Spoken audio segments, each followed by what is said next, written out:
So I am Christopher Nickell. I am a fourth-year PhD student at New York University in the States, and I do research on two main topics, but I'm here presenting on my work, ethnographic field work in Beirut, Lebanon, on independent music scenes there, and the ways that my research associates are using music and the modes of sociality that it affords to negotiate things like performances of masculinity, class, identity in general, mobility, that kind of stuff. And so today I was presenting on my work specifically on how do we do ethnography when we're faced with a tension between liberatory politics on the one hand and a kind of imperative to be morally relative and understand our interlocutors from where they're coming. There's a tension there that I was trying to explore in my paper today. Yeah. How do you think? How do you feel like it went over? I think it went really well. I think it was a very vulnerable paper, and this was a space where I felt comfortable giving that paper. I'm not sure there's another place I can think of that would have happened. So I'm really glad that I got the chance to sort of offer it in this space of people who were going to get what I was talking about and be able to engage with it on the many levels that I think it's happening. And so it was the kind of paper, the whole panel that I was on was the kind of panel where I think we brought up really deep issues that don't really provoke immediate responses in the audience. It's more the kind of thing where I think we're going to get a lot of emails in the next few days being like, hey, I heard your paper, like maybe we could get coffee during the conference and talk a little bit more about some of the questions I have about what you said. So I think for me, that's going to be, I think it's probably going to happen, and it's going to be really rewarding. I know that I'm going to get together with the other two panelists and chat about our work because it dovetailed so nicely. So yeah, definitely. Oh, that's great. Yeah. What do you think about the group that has come together for this conference? How does it feel to be here? It feels really great. It's certainly nice to get out of New York because New York can be kind of a bubble sometimes in good ways, but also in ways that are limiting, I think. And I think being before the main American Musicological Society conference is important because it gives us this space to kind of be open, honest, and comfortable with one another.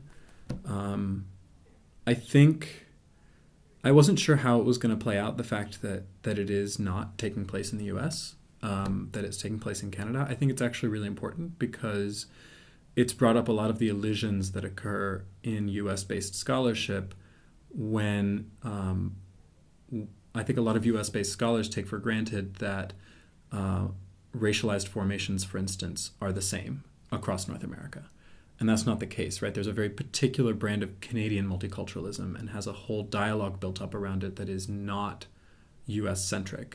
It may be inflected by some aspects of U.S. racial formations, but it's different. And so being in a space where those differences are present and around us and highlighted, I think certainly keeps us as U.S.-based scholars more honest and more specific in the way that we're talking about things, because the audience will obviously understand what we're talking about, but it doesn't necessarily obtain to say, here we all experience X, Y, Z. Well, not necessarily. Mm-hmm. So I think that's been really interesting to see how that locality plays out in the sort of interstices of the conference, in the Q&As, in the talk between panels and that kind of stuff. Yeah. What do you think? I think you're right that there are probably distinctions between Canadian multiculturalism and other approaches, and I think they inform one another. Mm-hmm.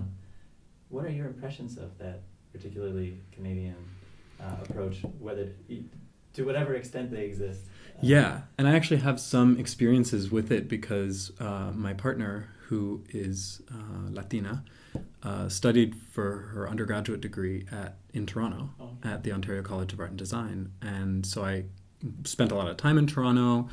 I've never been to the west coast of Canada before, but I've spent a good deal of time in Toronto. And it always struck me I was quite young at that time. I was in my late teens and early 20s. And struck by the kinds of culture shock that I felt I was coming from Pittsburgh, so 6 hours away, but Toronto felt different. And I think part of it is the way that multiculturalism is handled in Canada. And I've since come to understand a little bit more about it. I guess my take is that that Canada prides itself in a certain sense on this embrace of diversity as much less fraught than in the U.S., where we've had these affirmative action programs and this discourse of inclusion and the resistance to it. There's always been this kind of counterpart to the urge to diversify or whatever that I'm not sure has been present here.